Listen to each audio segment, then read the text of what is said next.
안녕하세요. 윌리엄 리입니다. 황빠들은 총 걸기하라.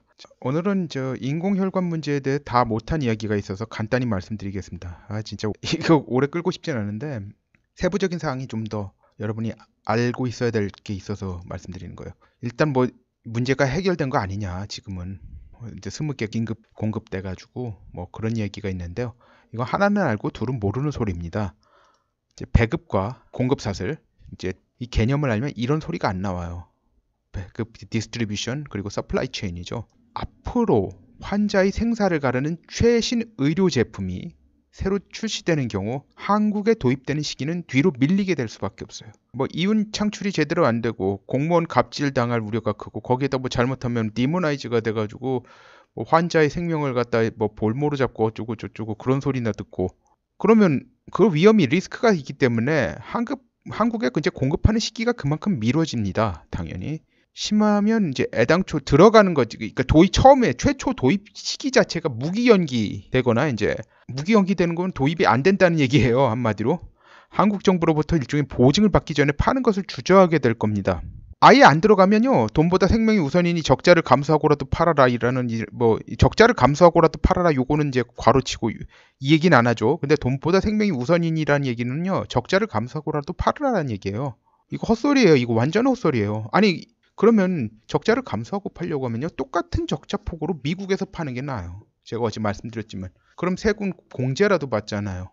그리고 미국 사람 생명 살리고 보세요. 미국 사람 생명이 한국 사람 생명보다 못하다는 뭐 증거가 있습니까? 똑같은 생명인데 왜 한국 사람 생명을 먼저 생각해 줘야 되는 거예요? 자, 그리고 이제 공급이 되더라도요. 공급 사슬 서플라이 체인 원리상 당연히 이제 이윤 가능성이 적은 곳은 이제 이윤의 가능성이 적다고 하는 것은 예상 이윤이요. 예상 이윤 이제 적은 곳은 공급 순위에서 당연히 뒤로 밀립니다. 물건이 풍부하면 이제 상관없는데 해당 물품이 품귀 현상을 빚는 그런 종류면요.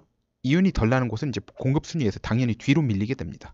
고어사가 한국 공무원들에게 당한 갑질에 대해서 어제 설명할 적에 자세히 설명 안 드렸지만 자세하게 알고 보면 상황이 더 기가 막히더군요. 근데 그거는 여기 언급하지 않겠습니다. 그러니까 결국 든 생각이 뭐냐면 현대 한국의 공무원들이란 작자들이 구한말의 관리들하고 다를 바가 하나도 없구나. 정말 이들은 국가의 기생충이구나. 해도 과언이 아니구나 하는 생각이 들었어요. 뭐 한국 식약처 문제 많은 기관이라 들었는데 실상을 알고 보니 참으로 더욱더 기가 막힙니다. 한국 시장이 엄청나게 큰 시장이 아니에요. 고어 입장에서는요. 한국에서 매년 고어 인공혈관이 필요한 시술 건수가 100건이랍니다. 그럼 뭐 그다지 큰 규모가 아니에요. 자, 그럼 오늘 본론으로 들어가겠습니다. 이번 자한당 당대표 선거를 거치면서 제 페북에서 황교안빠들이 저에게 욕과 비난을 하면서 친삭을 했습니다. 그래서 이제 황교안빠, 홍준표빠, 김진태빠, 조원진빠 이런 빠들은 이제 저에게 심한 유감 내지 앙금이 남아있을 수밖에 없어요. 이 사람들 다 깠는데. 그러니까 이게 조원진빠들이 말하기를 완전히 뭐 조원진만 제가 깐다. 이 사람들이 얼마나 편향된 사람들인가를 알 수 있어요. 제가 안 깐 사람은 없어요. 지금까지. 김문수? 그 사람은 떠오르질 않았잖아요. 유력하지 않으니까 안 깐 거예요. 그 사람도 깔려면 깐 게 있더라고요. 그런데 뭐 신경 안 써요. 뭐 그 사람 별 변수가 될 것 같지도 않으니까. 자, 이 중에서 이제 그나마 이제 잘 될 수 있는 가능성이 조금이나 남은 사람은 이제 황교안 한 사람인데 문제가 하나 있어요. 황교안은 홍석현이 내각 책임제 개헌을 추진하려고 그 자리에 앉힌 사람이에요. 그리고 당내 자기 인맥이 거의 없다시피 합니다. 뭐 그렇다고 이 사람이 정치 자금을 모았다가 풀고 뭐 그럴 수 있는 처지도 전혀 아니고요. 지금으로선 뭐 완전 얼굴 마담이고요. 홍석현 하라는 대로 하지 않으면 언제든지 그 자리에서 떨려 나올 수밖에 없는 처지입니다. 당내 인맥 자체가 없어서요.